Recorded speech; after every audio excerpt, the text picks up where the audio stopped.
terms of humor, Fred's a hard act to follow.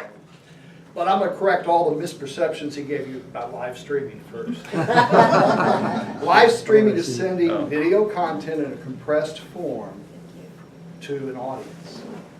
And actually, the first live streaming was elevator music.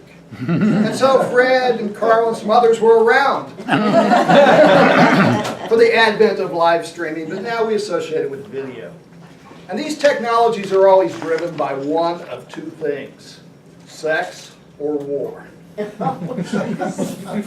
anyone want to guess which drove the adoption of live streaming, just as it drove the adoption and the development of the VCR, the camcorder, cable television, and the internet? Why don't you tell us?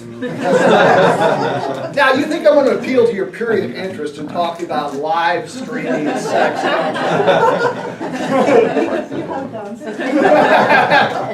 Exactly. Well, of course I'm going to appeal to your period interest. Talking about war wouldn't be any fun at all. But I don't have much time, so let me give you one example of live streaming porn. And unfortunately, Chan Su's not here today, and I picked this just for him. It comes from South Korea. And it is that genre of pornography that's called dinner porn.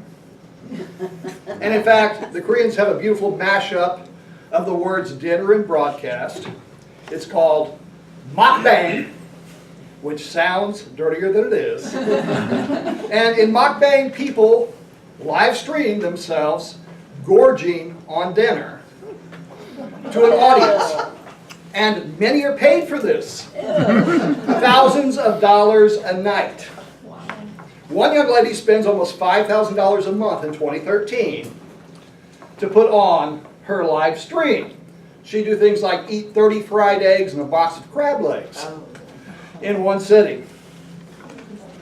And another young lady, she converses with her audience as she gorges about the food she likes and how she eats it and other topics like her toilet habits as a result of gorging herself and interesting things. No, that's TMI. So yes, there is a bit of TMI that goes with this, but this is what I'm curious about. Given that South Korea has sort of an unresolved war with North Korea, and the abject poverty and starvation in North Korea, is this sex or war?